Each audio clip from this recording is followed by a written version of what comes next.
sir কি কব আজি স্যাৰ ৰাষ্ট্ৰীয় ঘাইপথ ২৭ত অভিযান চলাইছে তো অভিযান চলাইছোঁ আমি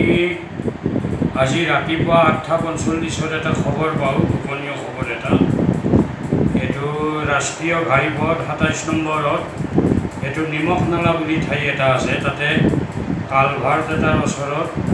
এখন ৪চকীয়া গাড়ী আৰু এখন ২চকীয়া বাইক তাতে গাড়ীৰ ড্ৰাইভাৰ দুজনে কিবা কথা পাতি আছিলে তেনেকৈ খবৰটো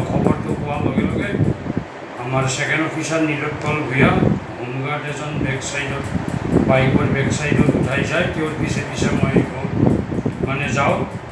এইটো মোটামুটি ১৫০ মিটাৰমান আমি ডিষ্টেঞ্চত আছিলোঁ এনেতে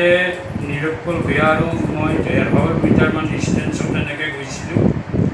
এনেকৈ গৈ এইটো নিমখ নালা পোৱাৰ আগে আগে যেতিয়া আপোনাৰ নীলোৎপল ভূঞাক দেখিলে আৰু মোৰ গাড়ীখন দেখিলে তেতিয়া লগালগ এইটো মটৰ চাইকেলখন আৰু ৪চকীয়া গাড়ীখন মানে লগালগ এইটো সজাইৰ ফালে গুচি যায় অতি দ্ৰুত গতিৰে কিন্তু বাইকখনৰ মানে নাম্বাৰবিহীন বাইক আছিলে আৰু চালকজনেতো মাথাত হেলমেট পিন্ধি আছিলে তাৰপাছত আপুনি নীলোৎপল ভূঞাই এইটো কালভাৰ্টটোৰ কাষত বাইকখন ৰখাই মানেতো চেক কৰি চাই যে ৩টা চাবোনৰ কিছুমান নিচিনা বস্তু এইটো খুলি চাই দেখাই যায় তাত মানে